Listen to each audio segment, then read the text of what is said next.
Hey guys, welcome back to Info Urdu. तो आज की इस वीडियो में आपको मैं बताऊंगा कि आप अपना डिलीट डाटा किस तरह रिकवर कर सकते हैं।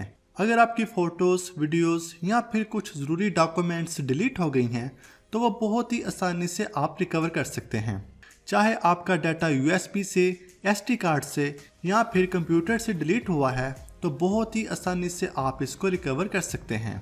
तो इसके लिए हम यूज़ करेंगे any recover data recovery software को। तो ये बहुत ही आसानी से आपका डिलीट शुदा डाटा रिकवर कर सकता है। तो ये विंडोज़ और मैक दोनों के लिए अवेलेबल है। तो विंडोज़ कंप्यूटर में डाउनलोड करने के लिए यहाँ फॉर विंडो पर क्लिक करें। इसका ट्रायल वर्जन और पेड वर्जन दोनों अवेलेबल हैं। आप ट्रायल वर्जन भी डाउनलोड करके ट्राई कर सकते हैं। तो इसको अपने कंप्यूटर में डाउनलोड करने के बाद इसको इंस्टॉल करें। इंस्टॉलेशन का प्रोसेस बहुत ही आसान है। तो पहले मैं यहाँ पर आपको कुछ डाटा डिलीट करके दिखाता हूँ, फिर उसको हम रिकवर करेंगे। तो यहाँ पर मेरी यूएसबी अटैच है और इसमें कुछ फोटोज मौजूद हैं। तो हम इस फोल्डर को डिलीट कर देते हैं और अब हम इसको रिकवर करके देखते हैं। और इंस्टॉल करने के बाद इसको ओपन करें। तो यहाँ पर आप देख सकते हैं कि ऊपर 3 मेन लोकेशंस दी गई हैं। जैसा कि अगर आपका डाटा डेस्कटॉप, रिसाइकल बिन या फिर माई डॉक्यूमेंट से डिलीट हुआ है तो आप इस ऑप्शंस को सिलेक्ट कर सकते हैं। इसके नीचे हार्ड डिस्क की पार्टीशंस दी गई हैं। जिस पार्टीशन से आपका डाटा डिलीट हुआ है उस पार्टीशन को सिलेक्ट कर लें। और इसके नीचे एक्सटर्नल डिवाइसेस का ऑप्शन है। अगर आपका डाटा यूएसबी से, एसडी कार्ड से डिलीट हुआ है या फिर एक्सटर्नल हार्ड ड्राइव से तो उसको अपने कंप्यूटर से कनेक्ट करें तो वो डिवाइस यहाँ पर शो होगी। और इसके नीचे टोटल हार्ड डिस्क का ऑप्शन है। तो लास्ट में अगर आपका कंप्यूटर क्रैश हो गया था तो वो ऑप्शन भी यहाँ पर मौजूद है। तो हमने फोटोज यूएसबी से डिलीट की थी तो हम यूएसबी को सिलेक्ट कर लेते हैं और इसके बाद स्टार्ट के बटन पर क्लिक कर दें तो ये स्कैनिंग प्रोसेस स्टार्ट हो जाएगा। तो स्कैनिंग प्रोसेस के दौरान आप इसको पॉज या स्टॉप भी कर सकते हैं। यहाँ पर ये 3 से 5 मिनट ले सकता है। ये डिपेंड करता है कि आपके कंप्यूटर से कितना डाटा डिलीट हुआ था या फिर आपकी टोटल हार्ड ड्राइव कितनी जीबी की है।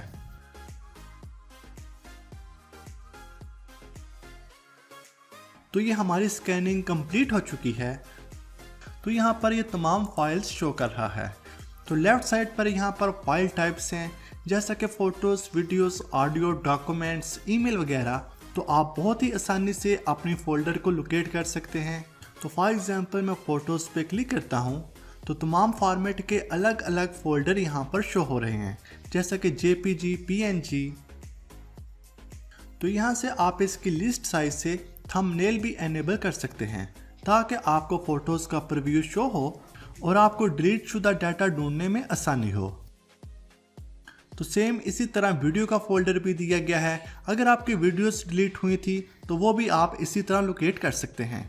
तो जो फाइल्स आपकी डिलीट हुई थी उनको सिलेक्ट करें। आप 1 बाय 1 उनको भी सिलेक्ट कर सकते हैं या फिर यहाँ पर सिलेक्ट ऑल के बटन पर क्लिक करके भी सिलेक्ट कर सकते हैं। लेकिन मैं यहाँ से सिर्फ कुछ फाइल से रिकवर करना चाहता हूँ तो मैं उन फोटोज़ को सिलेक्ट कर लेता हूँ जिनको मैं रिकवर करना चाहता हूँ और उसके बाद रिकवर के बटन पर क्लिक कर दें और यहाँ से फाइल पाथ को सिलेक्ट करें जहाँ पे आप अपना डाटा रिकवर करके सेव करना चाहते हैं। और एक बात का खास ख्याल रखें कि वहाँ पर डाटा बिल्कुल सेव ना करें जिस पार्टीशन से आपका डाटा डिलीट हुआ था। तो मैं इसको डेस्कटॉप पर सेव कर लेता हूँ। तो कुछ ही सेकंड्स में आपका तमाम डाटा रिकवर हो जाएगा। और ये रहा डिलीट शुदा डाटा। यहाँ पर आप देख सकते हैं कि जिस डाटा को मैंने सेलेक्ट किया था वो यहाँ पर हमारे कंप्यूटर में सेव हो चुका है। तो मेरे ख्याल से डाटा रिकवरी के लिए एक बहुत ही बेहतरीन सॉफ्टवेयर है।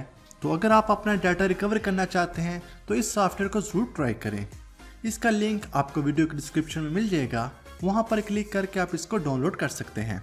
तो वीडियो पसंद आए इसको लाइक करें और कमेंट सेक्शन में बताएं आपको आज की वीडियो कैसी लगी। और ऐसी और वीडियोस के लिए हमारे चैनल को सब्सक्राइब करें। मिलते हैं एक और न्यू वीडियो में, तब तक के लिए अल्लाह हाफिज़।